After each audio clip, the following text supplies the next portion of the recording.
It's a black thing, really. Much of my style is very black, is very, but it's also some things that I've used, imagined that I could do, and I've stretched out beyond some of these things. I keep stretching. I'm always stretching. I dramatize much of what I do. I feel very free and comfortable in what I do.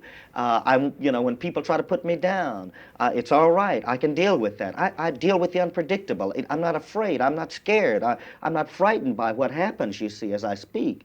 So I've stretched as much as I possibly could. Will continue to stretch, and wherever that takes me, I'm going to follow it. You've said yourself that you've set your priorities with the community, the broad spectrum of the community. Why then do you always choose the radical issues to align yourself with?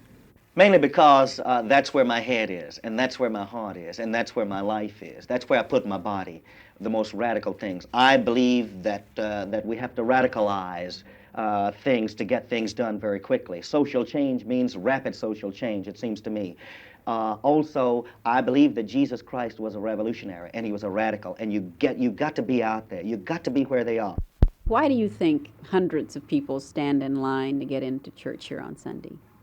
Basically because we're meeting their needs.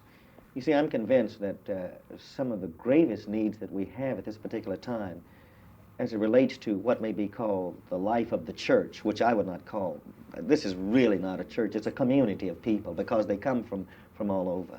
It's a community. And if you want to call that a church, yeah, church means community, you see. One of the basic needs of people is, as I see it, is to be loved, is to have people care for them, is to share with people. That's a basic need. People want to know that they're loved. Do you think there should be or should not be any delineation between those things that you should feel when you're in the church, other than those things that you should feel in some other social gathering? No, no. Whatever I feel in church, I can feel any other place. Like, what makes church so different from any other place, except the fact that we're a community of people who have gathered and who want to share with each other some very basic things. For instance, whatever people feel in church, they'll be able to feel other places. People tell me, this is the first time that we've come to church and felt good. Most churches people go to feel guilty. I don't know why churches want to make people feel guilty. We work out our problems together, you see. It's when we do it as a community. And that's what we ought to really be about. Uniquely, then, this is what we provide at Glide, hopefully. That cannot be provided at the Fillmore West, or which can be provided at some traditional church, you see. We do it together. I don't want to be the big father confessor. How does God, quote unquote, fit into this? As he wishes to, you see. I don't know. I'm one who believes that you don't have to use a lot of God doctrine and God talk. We call it theology. Because I think theology is lived.